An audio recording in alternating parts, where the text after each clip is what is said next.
Listen, if President Biden is watching TV right now, you might want to turn it off for the next 3 minutes because the latest Fox News poll. Look at Tom Shalhoub. The latest Fox News poll revealing the majority of voters are not satisfied with the direction America is heading. Yep, and that could make all the difference in the world in 2024, as more than a third of voters are calling the economy their most important issue. Yeah, and to top it all off, his approval numbers are slipping behind Vice President Kamala Harris. That's so embarrassing. Peter Doocy is live at the White House. That may be the best news for the president.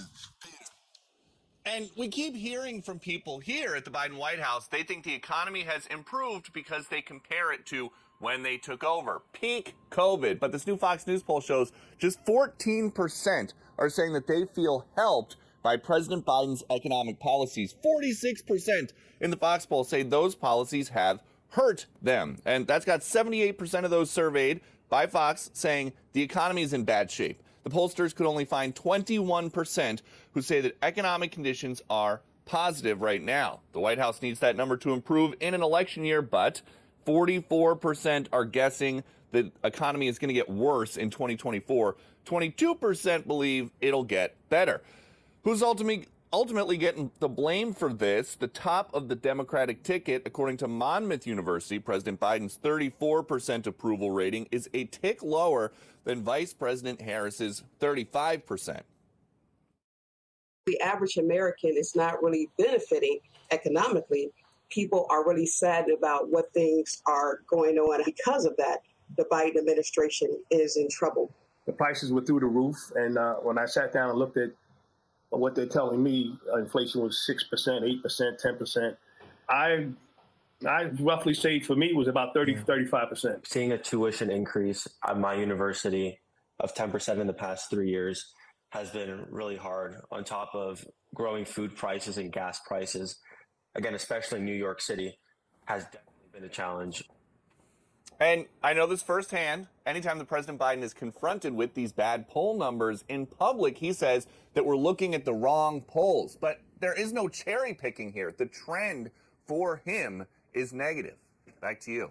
So, Peter, we're learning also that the president privately has been confronting his staff about the polls. Yeah, he thinks it's their fault. Wow. But you go back to this summer, and I was looking at some polls before the war in Israel broke out, and at the time, all the major pollsters were asking voters what their top issue was, and about 3/4 of people were saying it's age or that they have a problem with President Biden at 81 right now. So, they have concerns with him serving a second term. And so the age issue has not gone away, and if anything, it's just gotten 2 or 3 months worse for these people. And so President Biden is up in the residence. They are putting their heads together, trying to figure out what exactly they can do to make things better. That conversation apparently happened the day of the turkey pardoning. We have not seen a big course correction since. Do you think the turkey pardoning was a bad move in retrospect? My understanding is that in the next wave of when the next cabinet secretary leaves, they are going to try to elevate one of the turkeys. Very good. Senate confirmable. There's a lot of crazy stuff going on in the Senate. I don't know if you guys have heard. And so easy to confirm a turkey. We've heard, yeah. Hey, so Peter, and we've seen all the polls show that he is so underwater on the economy, and yet they continue to put up that stupid Bidenomics sign. Bidenomics as a term is not working for this White House.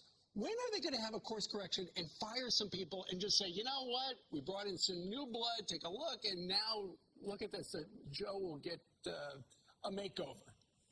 No time soon, because the next policy thing on his schedule is tomorrow. He's going to go to Milwaukee for an event promoting Bidenomics. Wow. So, So tone deaf. Thanks, Peter. Maybe I'll bring you. When you think about it, though, guys, I see why he's upset with the staff about this.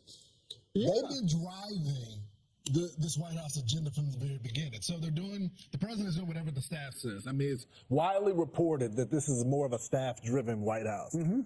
And it's not working for the American people. So he's saying, guys,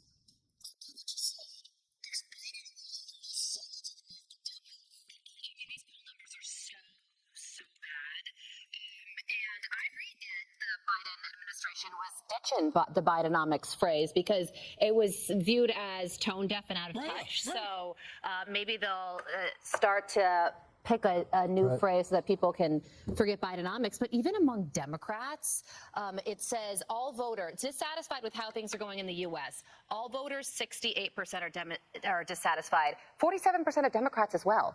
So a couple of things. I'm reading some of these Democratic pollsters, and especially these ones that James Carville and Stanley Greenberg, two Democrats, put together. And they said the problem is that Joe Biden keeps saying things are improving, and people aren't there. You have to start with the message, we get it. We get it. We understand it. They say, because if you look at the factors that are just, we experience supply chain problems, rising energy costs. First, it was related to the Russian invasion, at least they claimed it. Then the surging migration that we see. We see the wars have split the Democratic Party, political unrest, which is a daily occurrence. And when you come out and say things are great, look how good I'm doing, and they don't feel it, then they get mad at you. Well, so we start using the terms, we get it. I'm there. Here's what I'm doing. That's what, if anyone would listen to this pollster, who are Democratic pollsters. So I think that Joe Biden is somebody who should be a leader. You don't blame your staff, but you have all this experience. That's what all the bosses Go do. about your instinct. Well, all the surrogates are doing the same exact thing. If you watch them on the other stations, they're saying, look, the American people just don't get it. If you look at it, then they'll throw up all these graphs trying to prove to the American people on why things are better for them. Well, because when you look at the numbers look better than they did, but people don't feel it. The Monmouth poll came out yesterday, and one of the guys who did that said there is a political danger in pushing a message that basically tells people that their own situation is wrong. Yeah. They feel like, hey, I don't have as much in my wallet as I used to. They're not wrong about that. They just don't feel these numbers. And the problem for the president is he's surrounded by people who work for him. That's right. They want to keep their jobs they want to keep the jobs for another 4 years. And what they keep telling him is, you beat Donald Trump last time, but it was a much different time. There was COVID. The current president was in his basement. He didn't go out. And now, 4 years later, all the staff is saying is Joe Biden has always beaten expectations. Yeah. But the problem is inflation is going to derail his presidency unless they have a reset.